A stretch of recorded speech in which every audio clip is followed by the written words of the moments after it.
অমর একুশে বইমেলার খবর।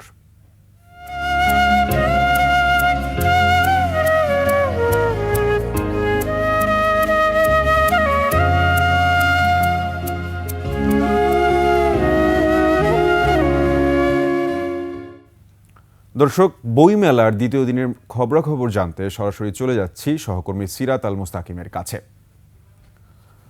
সিরাত আল মুস্তাকিম, বইমেলার দ্বিতীয় দিনের সর্বশেষ কি অবস্থা?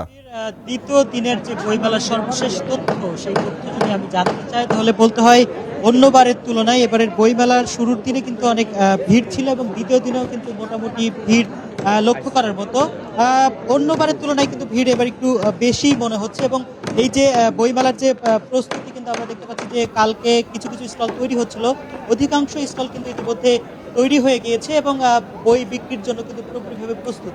তবে যারা প্রকাশক বা যারা এখানে যারা বই স্টল দিয়েছেন বা যারা বই বেচা কিনা করছেন, তারা কিন্তু বলছেন যে প্রথম দিনে মোটামুটি বই বিক্রি হলেও দ্বিতীয় দিনে খুব বেশি বই বিক্রি এখনো হয়নি। অনেকেই আসছেন, ঘুরে ফিরে চলে যাচ্ছেন, বই কিন্তু খুব বেশি বিক্রি হচ্ছে না।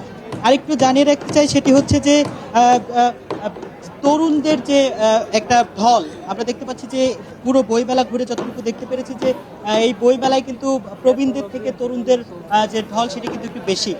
এর কারণে কিন্তু অনেক প্রকাশক, যারা লেখক আছে, তারা কিন্তু আশাবাদী যে তরুণরা যে বইয়ের প্রতি ছুটছেন, এটার জন্য কিন্তু তারা খুবই খুশি হচ্ছেন এবং তাদের যে পাঠক চাহিদা বাড়ছে, তরুণদের কাছে বইয়ের চাহিদা বাড়ছে, এটাতে কিন্তু তারা অনেক খুশি।